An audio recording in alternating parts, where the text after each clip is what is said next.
Hey guys, I'm Friendzone. Thank you for joining me. Let's talk culture.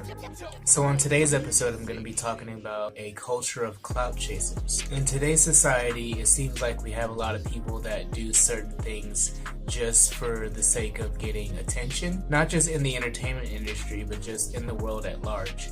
Sometimes these things are completely harmless, and sometimes these things can bring a great deal of harm to ourselves and others around us. Sometimes clout chasing is as simple as just doing one of these little challenges you see on social media, like the ice bucket challenge or one of these popular dances that pop up here and there. People do it just for the sake of attention, partaking in this little thing that's really in right now.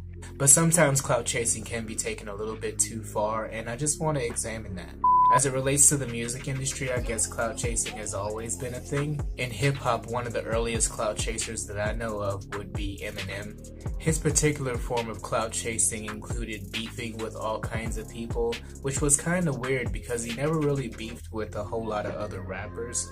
He would just beef with a whole lot of pop stars and people outside of the hip-hop world, like Britney Spears, Christina Aguilera, Moby. I just always thought that was kind of weird, but that's how he chased clout. That's how he got his recognition, and part of his claim to fame is by starting little petty beefs with everybody. 50 Cent would be another one that's pretty notable as far as people who have made a name off of starting a beef. I think a lot of us can remember he had this really big thing with Ja Rule back in the day. Whole lot of diss records going back and forth. Yeah, it was kind of a mess. But that was a part of his claim to fame. That was a part of what made him famous, was the clout of, yes, I'm the alpha male. I came out on top in this situation. I won the beef and your career is over. That was kind of part of what 50 Cent's career was built on, was annihilating Ja Rule. I mean, like I said, people go after clout in all kinds of ways, even through relationships too. Like, I think it's safe to say that Black China is using all of these different relationships just for clout. I mean, a lot of people have done that, using their relationships to flaunt in front of other people for clout, or to use the notoriety of their partner to elevate themselves in some kind of way. Yeah, Black China is definitely notorious for that shit. From Tyga to Rob Kardashian to that 18-year-old boy that she was with, and now she's with Soulja Boy. I think all of that shit is just a huge clout chase, but who am I to say anything? I mean, a lot of times people go as far as like pulling just random publicity stunts just to chase clout, just to get the spotlight on them for a minute. Like Bad Baby and Iggy Azalea. I don't know if you guys heard about this whole thing, but Bad Baby and Iggy Azalea both ended up being invited to a party. I think it was like a Fashion Nova party or something like that. And Bad Baby, I guess, thought it'd be a good idea to just pick up a glass of water and start antagonizing Iggy Azalea, and threw water all over Iggy Azalea, which I thought was really, really classless and just tasteless. You were invited to this party to represent yourself well, and to represent your label and the brand. But maybe that's what her brand is, clout chasing and just doing shit for attention. But like I mentioned before, sometimes we can take clout chasing too far. Let's take the case of Tekashi 6ix9ine, for instance. So the first time I ever heard of Tekashi 6ix9ine was through DJ Academics. Tekashi 6ix9ine at the time was beefing with another rapper named Trippie Redd, who had a song or two out that I liked at the time. So I mean, I was kind of a Trippie Redd fan, maybe just a little bit. I didn't really pay him much attention at first. People were always talking about him and how his hair was all rainbow colored and stuff.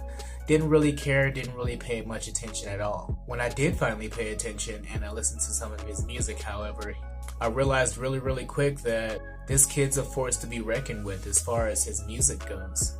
I didn't agree with a whole lot of the antics that he was pulling off, but if we were just judging him by his music, I'd say he was pretty great. At this point, he's pretty much beefing with everybody. I mean, anybody you can think of. He's beefing with the entire West Coast, acting like he's this international gangster and nobody can stop him, and pretty much punking everybody in the industry, and in the streets too. It was pretty epic, actually, I can't even lie. There was this video shoot that he had with Kanye West and Nicki Minaj that kind of went awry. There was supposedly a shooting there. Actually, there's video evidence of that happening.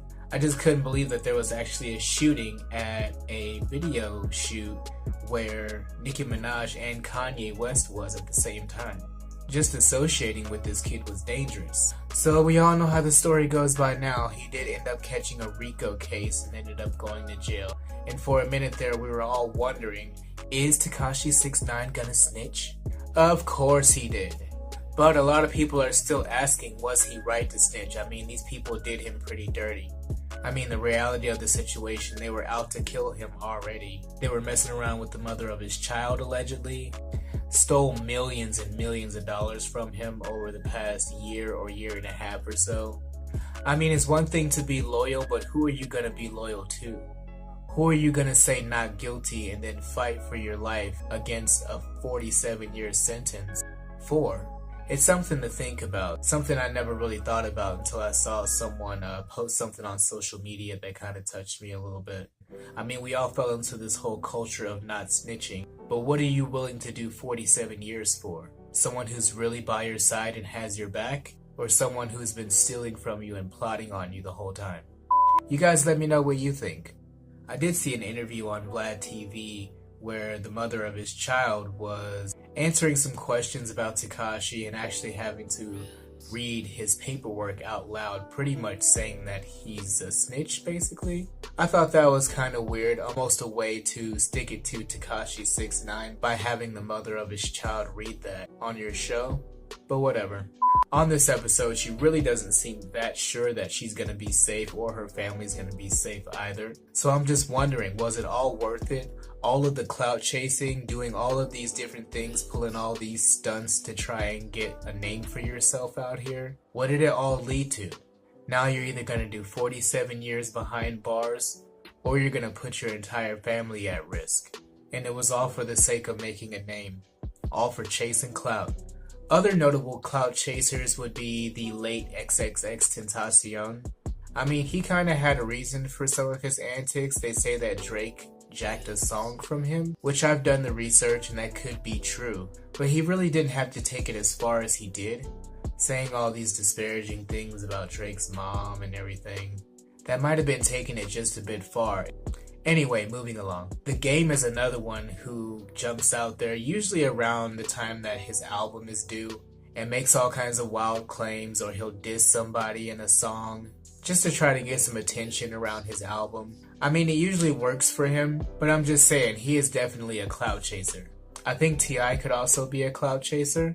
I think he's using this whole socially conscious thing as an act just to rebrand himself, and every time something happens that is a hot topic in the black woke media, he immediately jumps on it just so he can ride the clout wave.